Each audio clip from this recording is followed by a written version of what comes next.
On Sunday we would go to church, pay attention to the priest, and he would read the holy word and consecrate the holy bread, and everyone would kneel and bow. Today the only difference is everything is holy now. Everything is holy now.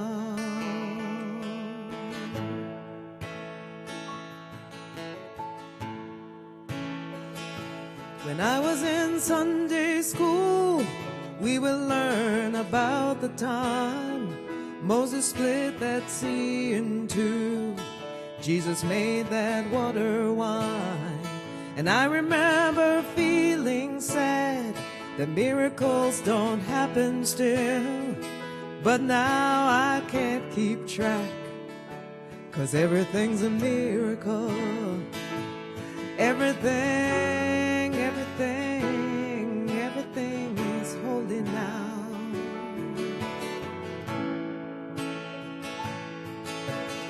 Wine from water is not so small, but an even better magic trick is that anything is here at all.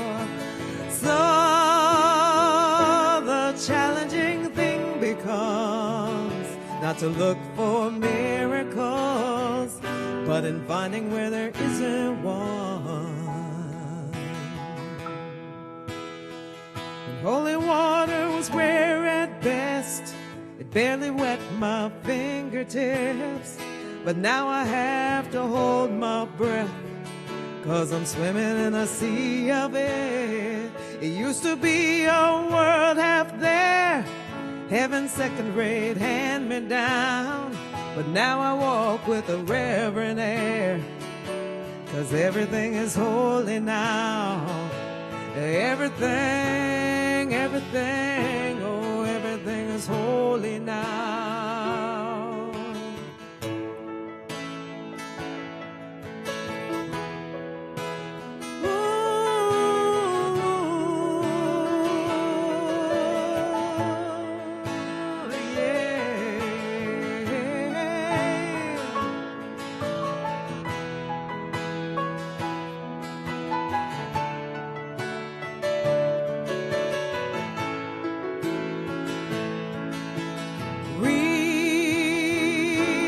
Questioning child's face and say it's not a testament. That'd be very hard to say. See another new morning come and say it's not a sacrament. I tell you that it can be done.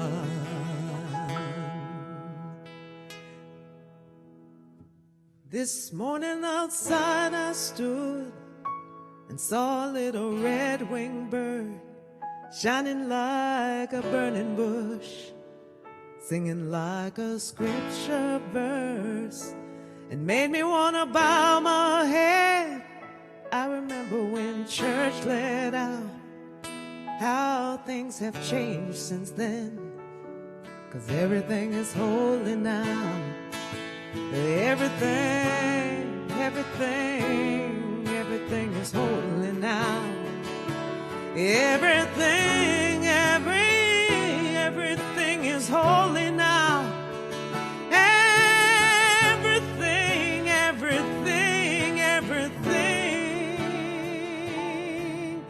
is holy.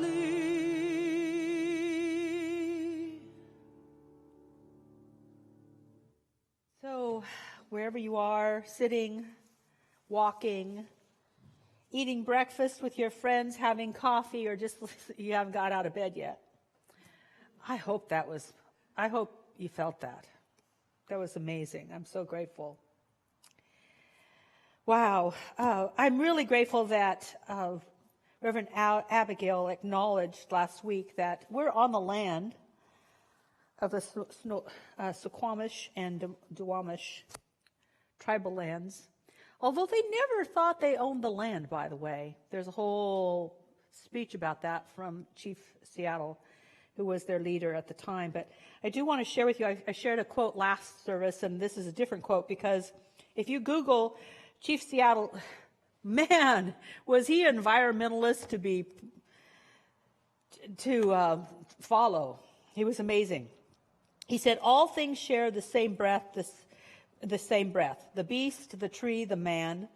The air shares its spirit with all life. It supports all life. Chief Seattle. Everything is holy now. Spirit is supporting everything wholly and completely now. Many years ago, a group of center leaders got into rooms. Well, in fact, we rented rooms. We did this for over weeks, and we put together a strategic plan. And more about that strategic plan will be happening at our community conversation next week. But I was sitting in the chair. I remember us sitting in the chair, and the people that were putting this on, the facilitator said, you need a tagline. You've got all these ideas. You got your vision. You got your mission. You got your this. You got your that. You got your plans. You need a tagline. And what came to me just like, okay, is that a force for good. And it got changed to, we are a force for good in the world, I guess, because we have to do for the world. But I honestly just got that we're here to be a force for good.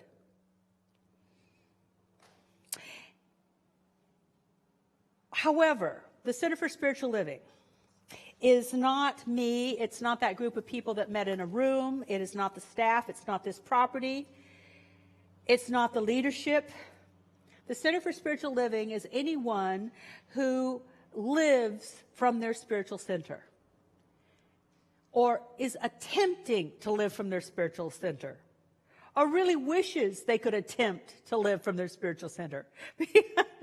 that they really desire to move into that space where they realize that everything is holy now, and the Spirit of God is giving to everything now, and that I am, as I was created by the infinite, I am not that which is conditioned by conditions. Those people are the Center for Spiritual Living. Whether they say they're members here or not, they are centers for spiritual living, and we were created to be a force for good in the world. We signed up at this time when so much is changing so quickly to be a force for good in the world.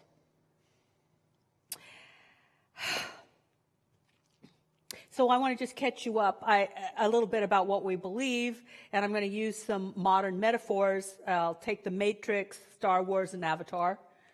The Matrix, we have been conditioned to believe that something's going on when something else is going on, which is also Toltec wisdom. And then we have Star Wars, where we actually believe that there's a law of cause and effect that everyone can use, and it is a force. And some people are more adept at using it than others, for instance, our prayer practitioners. And then there's Avatar, where we're all in this together, and Mother Nature, or Pachamama, or whatever you want to call it, is our friend, and she is to be protected and honored as she protects and nurtures us, which is going to show up in all the talks, because I've got a theme for this month. It's actually, I've got a plan. 2 themes going on. But the first one is how the force can be with us. How can that force that's talked about in Star Wars, which is really the law of cause and effect, the law that is acted upon by mind, how can we use that in a more beneficial way for ourselves and especially for others? And to do that, I realized that we need to call in our scattered energies. Maybe some people are more adept at using the force or the law of cause and effect because they are not so seduced by the stuff out there. And one of the best teachings that I have run into for bringing in our scattered energy and lessening the effect the laws of effects have on us, so that we are in ourself and our true I am and our true power and our true innocence. The best technology for that I've run across is the 4 Agreements, which is Toltec wisdom. which is indigenous Mexican wisdom, taught by Don Miguel Ruiz. I think a lot of you have that book. If you don't, there's probably some at a used bookstore and you can get it on Kindle, but I bet you have it in your bookstore, or not your bookstore, but your bookshelf somewhere, or you've at least read it, or you've heard about it. What I find is interesting is that if you read the very last chapter, which I didn't until last night, it's all about heaven, and that heaven is really happening, but we are too busy looking at other stuff to perceive what's happening, to perceive how things are flowing so beautifully. Today, Kathy Lindsay showed up to do our benediction because someone else called in sick. And as I'm leaving the house, I pick up a gift that I wanted to give to her and Diane. It's like there's something happening for good that brings everything together in such a harmonious way. And it could be that way all the time, but we are too busy looking at what's not working or concerning ourselves with things that shouldn't be concerning us. An illustration I want to give is if I took water, and I do this often, and I put it on the floor of our barn, and I do that so it evaporates and cools the horses on a really hot day, that water doesn't have a lot of power. But if I took the same amount of water and put it in a hose, this got a lot of power because it's been concentrated. It hasn't been disseminated too far out and too thin. And the same with the power of our thought and our conviction and our consciousness. So Don Miguel Ruiz said, if you want to know what's happening, which is heaven, and I just love it when spiritual people say the same thing. So he said, what's happening, Don Miguel Ruiz says, what's happening is heaven. We're too busy doing other stuff to notice. And Rabbi Shapiro, when asked how he would define God, he said, God's what's happening. Everything is holy now. Are we capable of perceiving that? Yes, we're capable, but are we willing to pull in the distractions so we can see with clear vision? One of the Christian mystics said, all the way to heaven is heaven.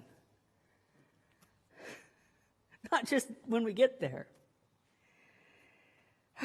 But how can we have it be heavenly when stuff's going on? Well, Don Miguel Ruiz had some ideas about that. And the first one is to be impeccable with your word. I've read this book so many times, and every time I read it, I get something that I've never seen before or read before. I'm like, well, where'd that come from? Did he rewrite the book? But from last night, because I'm rereading it again so I can do this talk, even though I knew I was going to do this talk from that book, so I reread it again, and he said, this is the most powerful and most important one of the agreements, was we have to take back our power by being impeccable with our word, because through our word, creation happens. The word is a force, he said. May the force be with you. But sometimes we just chatter. There's stuff everywhere. Brother Tete, who is, I think he would call himself an earth-based mystic. He's from Ghana. And he's visited us quite a few times. And I'd like to have him back again, probably on some sort of wonderful internet thing, because I don't think he wants to fly here right now. But I was really impressed with him when he said that to find out the power and prove the power of the word to himself, he became very conscious of his words. And the way that he trained himself to be conscious of his words is that for a certain length of time, and I know it was a long length of time, I don't remember the whole story, but I remember thinking, well, that's a long time. It was a long time. It wasn't like a week. For a very long time, he gave himself 3 words a day. So he had to think about the words he would use. Oh, now that's being impeccable with your word, because you know your words. Don Miguel Ruiz goes on to say manifestation happens through the Word, that the Word is a force which would be in agreement with the Bible and Ernest Holmes.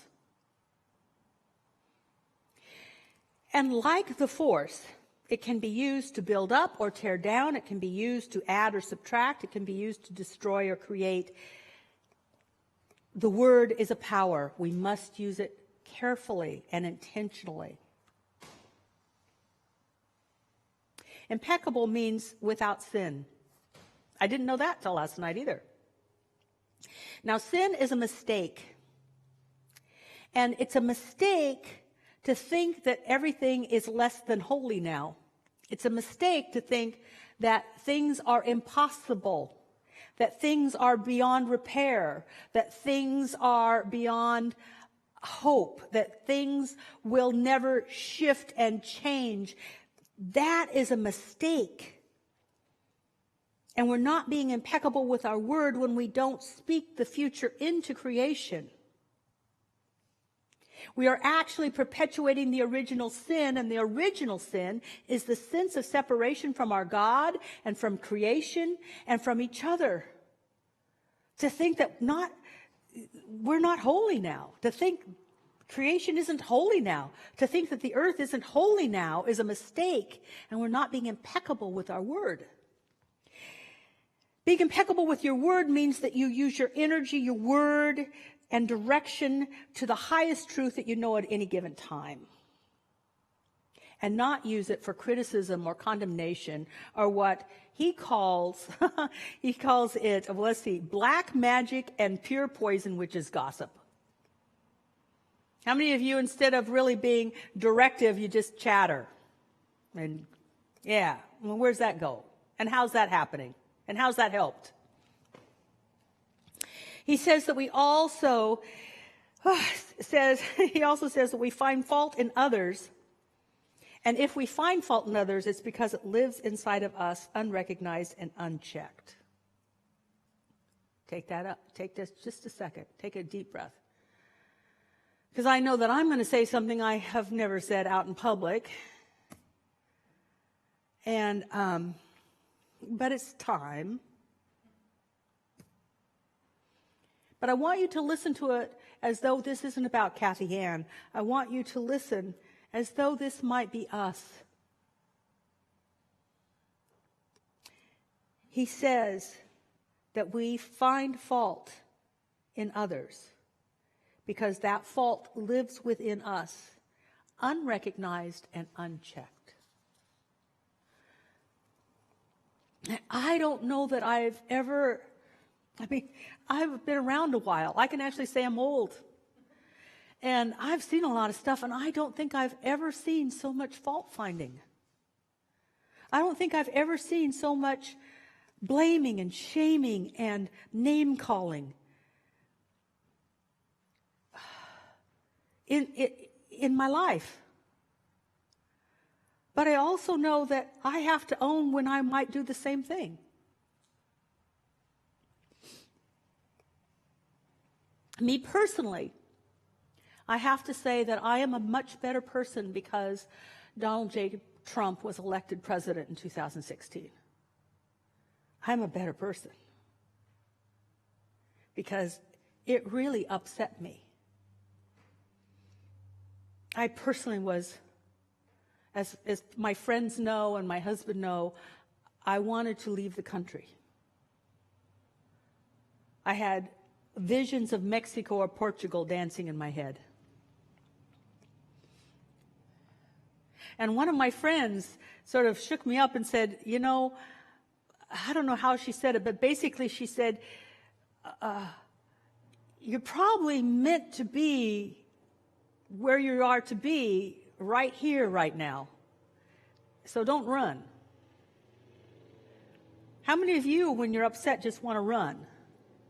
So I stayed where I was, and I realized that all of those buttons that were being pushed were inside of me. They were being pushed, but they were already inside of me. So I made a list of everything that I would have called our president. Now listen to me.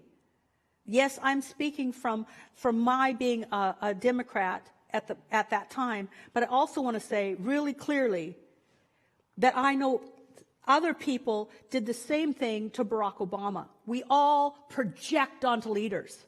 We all project onto leaders. People project stuff onto me. Hey, and I'm not even that big a leader. And I'm short. And I'm really nice. And I'm actually like, what's not to like? And they reject. We do it. Own it. But I looked at all of the things that I was projecting, and I used some things that were triggered in me that I would say about that person and yet I know someone else would look at the same person and project something else and say something else, and we all look at our projections. And when I looked at those projections, I went, oh my gosh, that's in me, that's in me, that's in me, but I'm better, I control it. But it's in me, that's why it bothered me. I hated this aspect of myself. So I had to love and bless myself and own myself. And now I'm less bothered. It won't change the way I vote. It won't change the way I speak up about things, but I am less bothered because I've healed me. I've been starting to be impeccable with my word. That everything's holy, and everything that is not holy is being called to be loved and healed within myself. Which is perfectly, or I should say the perfect setup for the next agreement, which is don't take things personally. I can't take things personally. There's more on this if you look at our YouTube channel, the CSL Seattle YouTube channel. I did a whole talk on this, but I just want to get to the root of it, which is Ernest Holmes said we're all going to have these buttons and these pressure points because none of us were raised by totally enlightened beings. We were raised by people that had some unskilled behavior that let us set up at a very early age the idea that there might be something wrong with us. And so we internalize that wrong with us, and then we see wrong in others, and then we see something we're not quite worthy, and all sorts of other dumb stuff. But in reality, I am as God created me. You are as God created you. And anything that gets pushed and upset and seems to hurt is a call to heal that within ourselves. So don't take this stuff personally. They like you, it's not personal. It's about them. Anything they think about you is not personal. It's about them.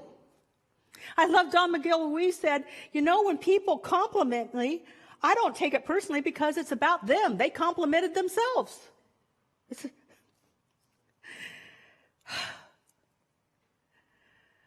So what you like about a person is what you really like about yourself, and you want more of in yourself.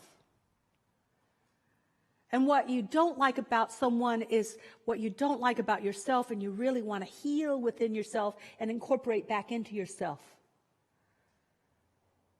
Because everything is holy now. Holy means whole, complete, and perfect. Nothing missing, nothing wrong. And we get there by not taking it personally, by doing our own inner work and expecting them to do their own. Which leads me to a next thing, is that you can't assume they will. They may not do their own work. It may not be their lifetime. This is only a parenthesis in time. We've always been, we'll always be. Some are growing up, some are fast tracking. And those fast trackers really wish the slugs would show up a little faster.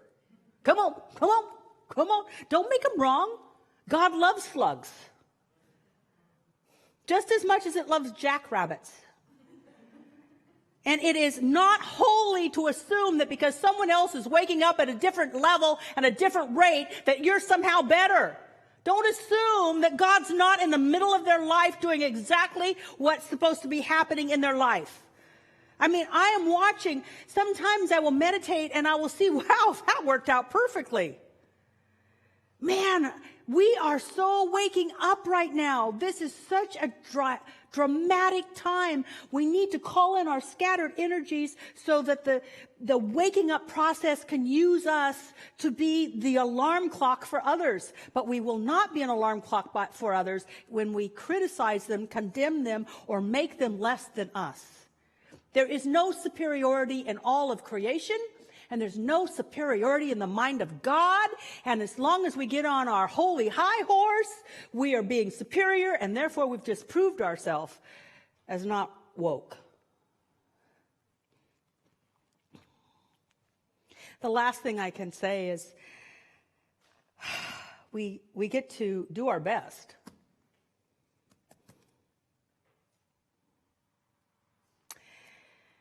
Because we're waking up.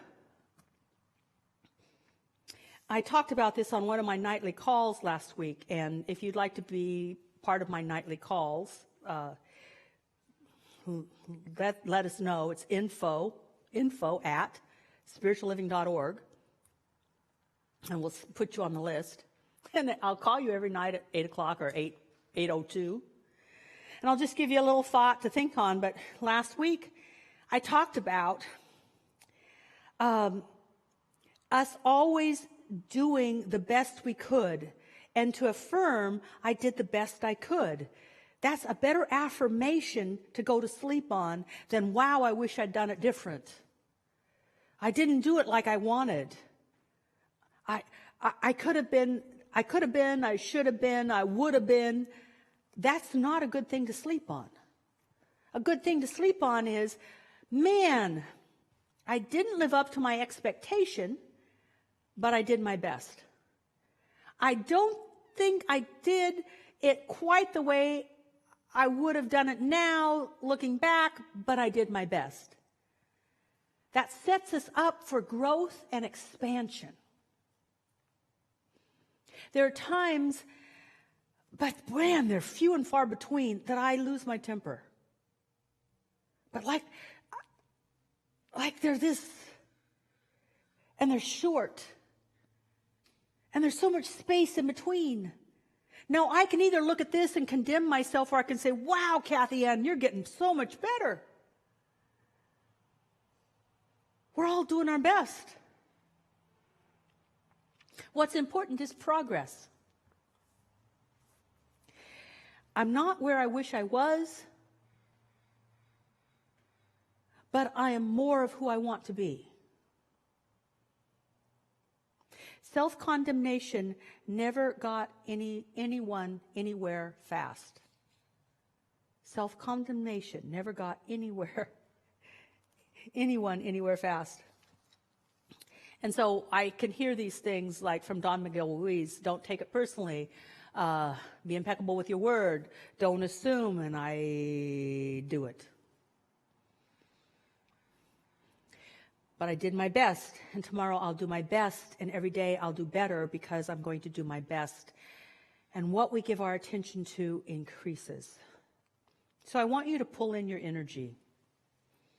Pull in your energy. Because the rest of this month, I want us to look at how to be a force for good in the world.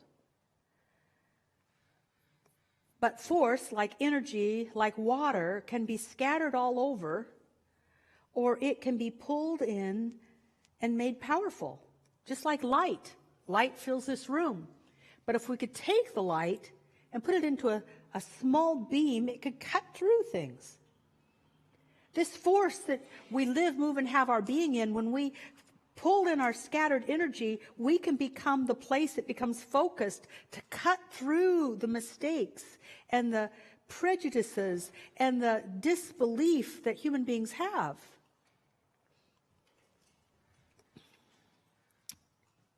So, how would you do that? Take a deep breath.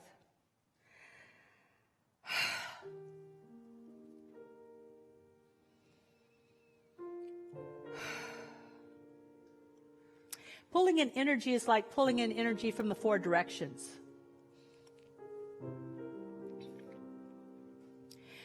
Pull in the energy of your word by making a commitment right now to be conscious of the words you use. And know that you'll just do your best, and you'll get better and better at it. Pull in your scattered energy that comes from wondering what people think and trying to impress them, and living your life with them as your mirror. Being the effect of what others are doing and saying and how they act. Pull in that attachment by not taking things personally. Pull in the energies that you put out there by making assumptions, by trying to put meaning on people and places and things. This means that, and that means that, and I saw that smile. I know what it means. I heard that something in your voice. I know what that means. No. Pull in all of that energy by realizing that anytime you're making an assumption, it's a call for communication. Make a commitment to communicate. I won't assume. I'm going to talk. I'm going to ask questions. I'm going to inquire. Pull in the energy that you have invested in self-criticism. Oh my goodness. How many times a day have you let the holy force of the universe go into self-criticism? Make a commitment in this moment and just let that go. Let it go. Now imagine that all of those things that I've talked about are allowing you to pull into yourself more of yourself.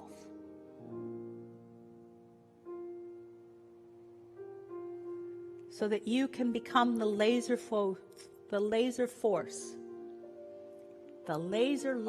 force for good. That you'll not only use, but will use you to create a better world. This is the first step. So I speak my word of blessing for all who are listening. I speak my word of blessing for all who will listen later. I speak my word of blessing for each and every one of us. That we're becoming peaceful in the place where we are, because the place where we are is holy ground. Thank you, God. And so it is.